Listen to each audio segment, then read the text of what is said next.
We're concerned about the Department of Homeland Security not being funded. In fact, I think it's the wrong message to send to the world at this point in time. When you think about it, every other portion of the federal government has been funded except Homeland Security.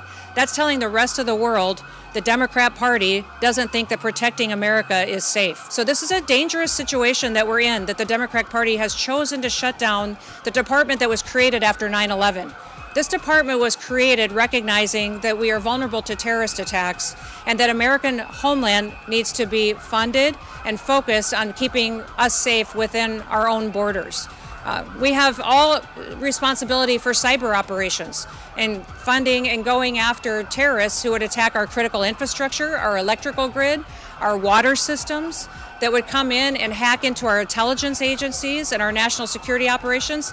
The Department of Homeland Security has the agency that's responsible for stopping those threats and going after those bad actors. The Democrat Party is choosing not to fund them and making us very vulnerable to those terrorists being successful here on our homeland.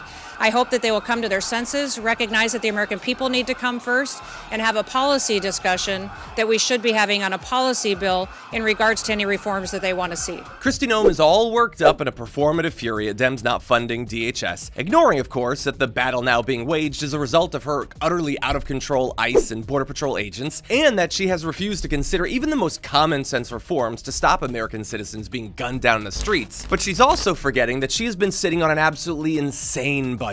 Your department is out of control. You are spending like you don't have a budget. You're on the verge of running out of money for the fiscal year. You are illegally refusing to spend funds that have been authorized by this Congress and appropriated by this committee. You are ignoring the immigration laws of this nation, implementing a brand new immigration system that you have invented that has little relation to the statutes that you are required, that you are commanded to follow, as spelled out in your oath of office. You are routinely violating the rights of immigrants who may not be citizens, but whether you like it or not, they have constitutional and statutory rights when they reside in the United States. Your agency acts as if laws don't matter, as if the election gave you some mandate to violate the Constitution and the laws passed by this Congress. It did not give you that mandate. You act as if your disagreement with the law, or even the public's disagreement with the law, is relevant and gives you the ability to create your own law. It does not give you that ability. Let's start with your spending. You are on track to trigger the Anti-Deficiency Act. That means you are going to spend more money than you've been allocated by Congress. This is a rare occurrence, and it is wildly illegal.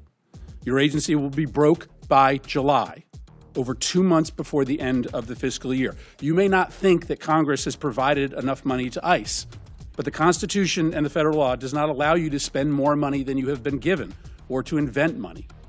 And this obsession with spending at the border, as the chairwoman mentioned, has left the country unprotected elsewhere. The issue seems to be that Noem's priorities simply aren't what Chris Murphy implies that they should be, like following the law, the Constitution, fiscal responsibility. Instead, they're Trump's priorities: cruelty and power. Yeah, of course, she overspent her insane budget last year, and as a result of that, she now has to act all mad and to blame the Democrats when they demand reform and change to how the DHS is functioning. But it isn't just Trump's cruelty that she's copying. She's also doing a pretty good impression of his immature and bratty behavior. During one official trip, people familiar with the incident say, quote, Noem had to switch planes after a maintenance issue was discovered, but her blanket wasn't moved to the second plane.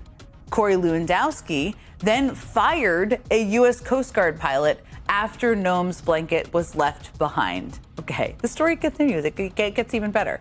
The Coast Guard pilot was told to take a commercial flight home when they reached their destination, but they eventually reinstated the pilot because no one else was available to fly them home. What a story. Now, surprise, surprise, a DHS spokeswoman declined to address that particular episode when asked about it by the Journal. But let's just pause and put a finer point on that. Kristi Noem and her, let's just call him companion, Corey Lewandowski, tried to fire a Coast Guard pilot just because the Secretary of Homeland Security left her blankie on the plane.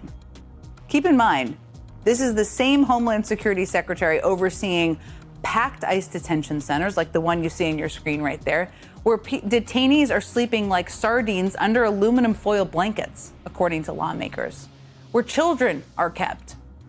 But Kristi Noem apparently can't make it one flight. without something to keep her feet warm during the in-flight movie. Poor Kristi Noem. How is Noem faring at the White House? I know there's a lot of Republicans who are tired of her, especially after she claimed Alex Preddy was a domestic terrorist who was brandishing a gun and was intent on killing law enforcement. She hasn't apologized for that. There was a lot of anger and frustration out there, bipartisan anger and frustration out there about her leadership and what she's done with DHS, what she's allowed.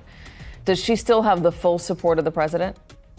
Well, as we reported in our piece, there's widespread frustration with her inside the White House. But there's one office that probably matters the most, and it's Oval. And in that office, a person who works behind the desk says that he still supports her and does not plan to fire her. He said that again today. He said that for our story through spokeswoman Caroline Leavitt. He sent a statement saying he supported her. Today he was gagging with reporters. He says he still supports her. So by all intents and purposes, he does still support her, even though many of his aides and advisors have been frustrated. But you've watched the president for a long time, Katie.